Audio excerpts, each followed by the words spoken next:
What's up, everybody? Rob here. So, dueling culture was a mainstay of Southern culture in the early years of America.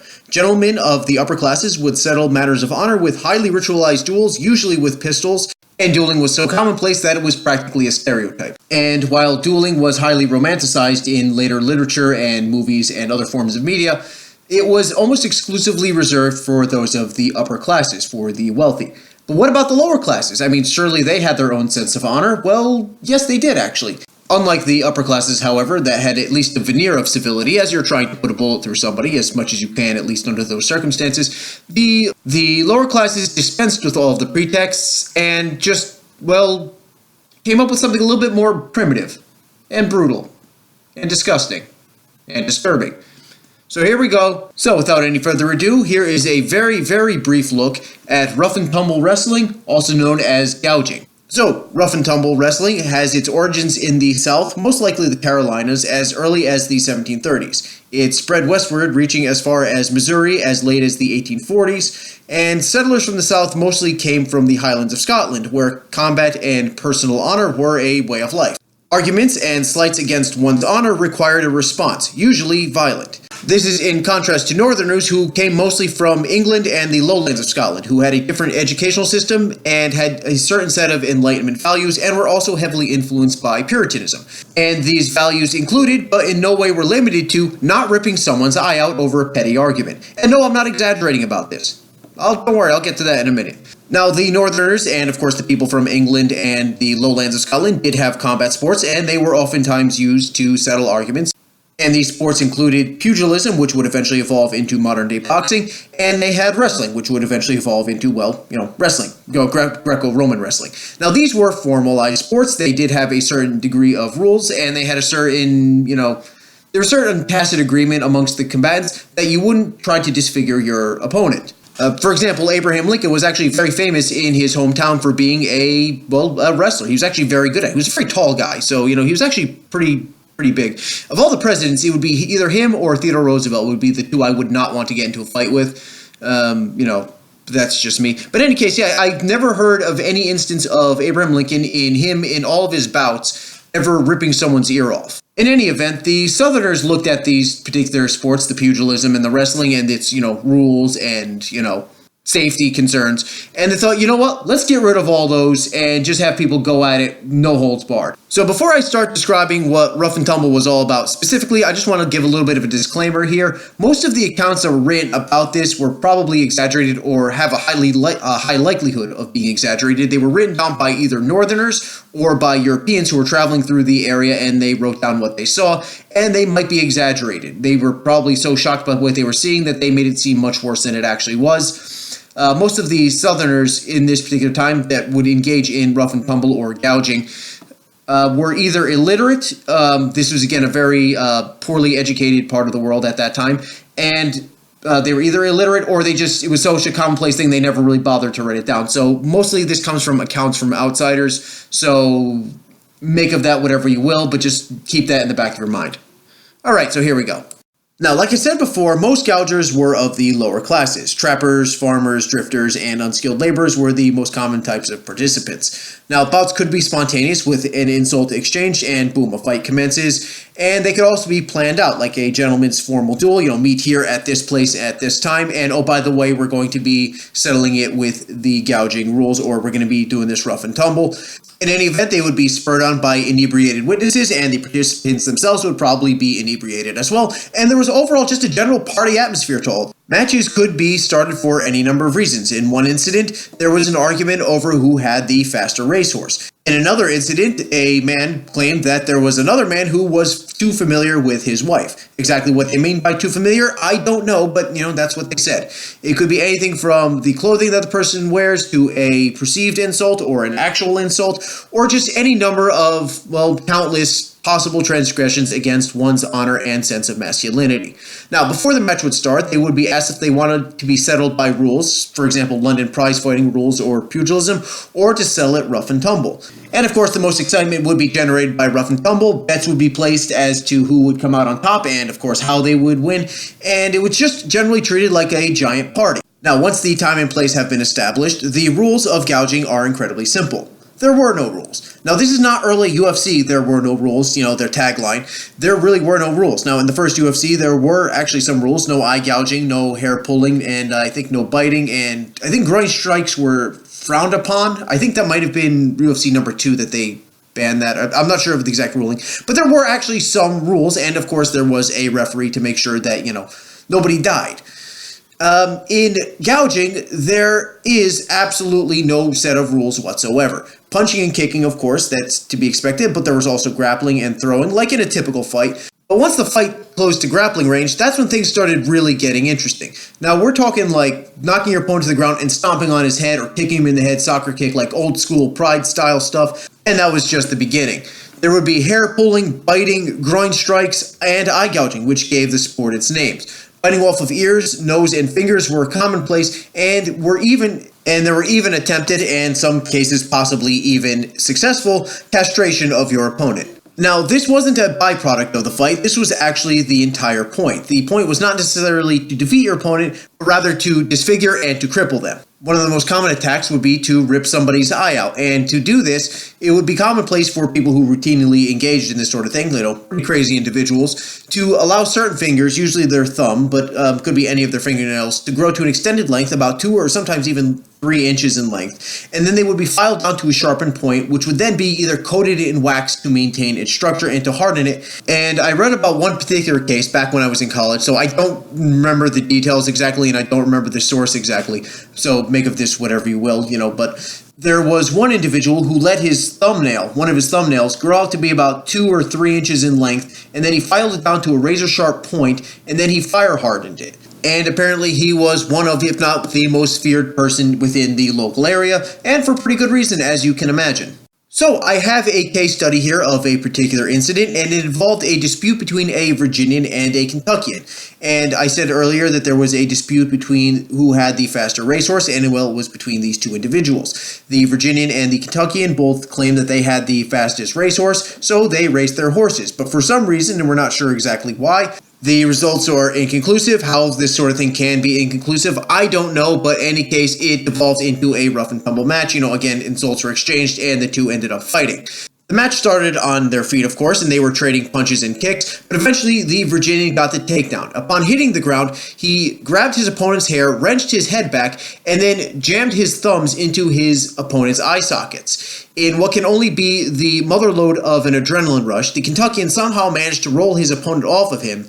He then leaned down and bit the other man's nose clean off. Not to be outdone by this, however, the Virginian again reversed his position, leaned forward, took the Kentuckian's bottom lip between his teeth, and ripped clean downwards, tearing the flesh down to the chin, thusly ending the match. So even in victory, the Virginian was actually horribly disfigured, and outsiders would oftentimes report older men with missing ears or eyes or with disfiguring scars, oftentimes the result of gouging matches in their younger days. Now, usually the point of the fight would be, again, to incapacitate your opponent, and then finally they would rip out the eye or rip off the ear or some other body part as a form of coup de grace or as a trophy. Using it during the actual fight maybe didn't occur quite as often, but again, as you saw here, it was a completely viable tactic, but then again, it was usually mostly as a trophy after destroying your opponent.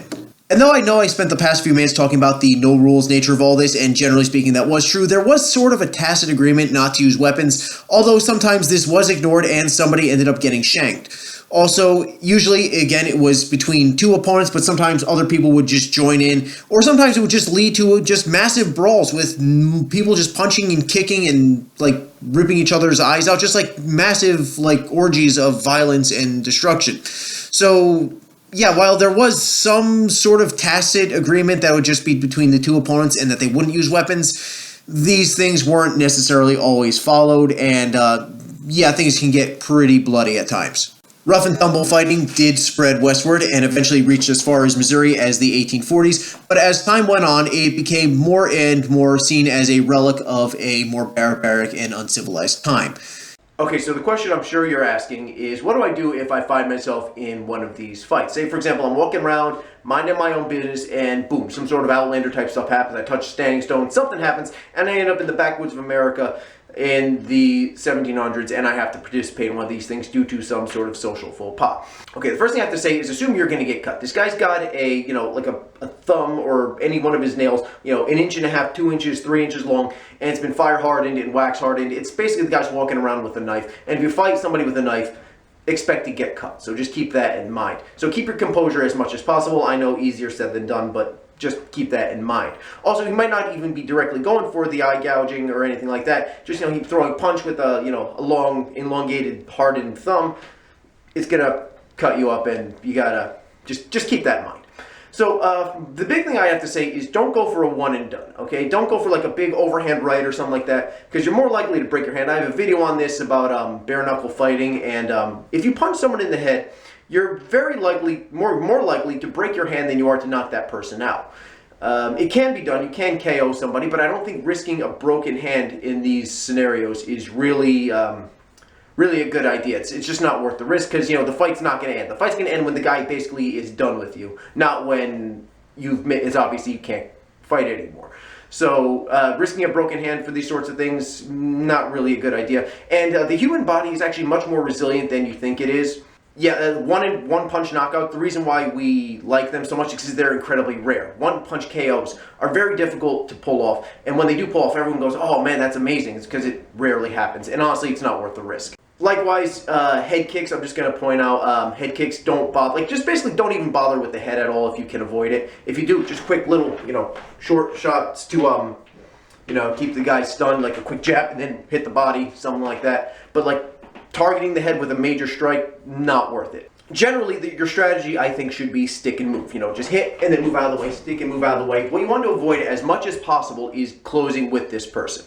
You don't want to be in grappling range. You don't want to be, clinched with the guy as much as possible. You want to be just moving, staying mobile, working around the person, and just picking them apart piece by piece. Now, the people around you are going to be probably booing you because they want to see blood, they want to see action. Just ignore them and just keep sticking and moving. An art that I think would actually be very useful in this type of context would be Muay Thai. A couple reasons. They have, the push kick, which is useful. The guy comes in, you can push him back, create some distance, and then boom, fire off a quick combination. I've never done Muay Thai, so that was, horrible demonstration, I know, but still. But just, push him back, create the distance, quick combination, and then back, and then keep moving around, spinning around.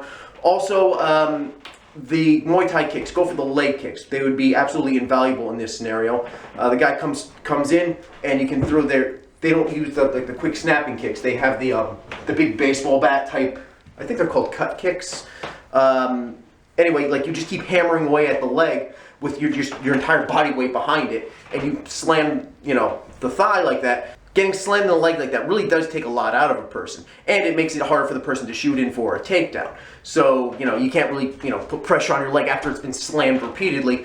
So basically just keep chopping away at his leg until he's no longer able to fight anymore, So just keep chopping away at the leg until the guy is really unable to continue, or he's hampered enough, and then you can go on for the kill once he's worn down enough. Another art that I think would actually be pretty useful is Sanda. Now, Sanda, most people refer to it as combat kung fu. It's really not. It's a Chinese martial art. It's a very modern Chinese martial art. It's basically kickboxing, but it allows takedowns. Now, it does not allow ground fighting, but it does allow takedowns. And for the takedown to count, though, it counts as a knockdown, where you have to knock your opponent to the ground, like you can sweep them out or something like that, throw them, but you must be standing, which is, I think, incredibly valuable for this sort of thing. So there's like a double leg takedown wouldn't count because you're both on the ground. However, you're clinched up and then you sweep and get the person on the ground, that counts. So with Sanda, if you're using that sort of thing, you can sweep the leg out, you can do a hip toss, like a judo style throw, hip throw, something like that. He's on the ground, you're up, and then just think old school Pride, just start stomping on the head. Okay, there are no rules in this, you might as well take advantage of it. Likewise, if the guy goes in for a clinch, this is again a Muay Thai thing, get in there, and then you just start, Muay Thai's got clinch work, so you can just start, hammering knees, go for the groin, just start slamming the groin. The thing is, though, if the guy's grappling with you, he has the advantage, because he's probably got one of these, super long fingernails at that point. So at that point, he's got the advantage, and you really don't want to be in that scenario. So you better be throwing knees like your life depends on it, because it probably does.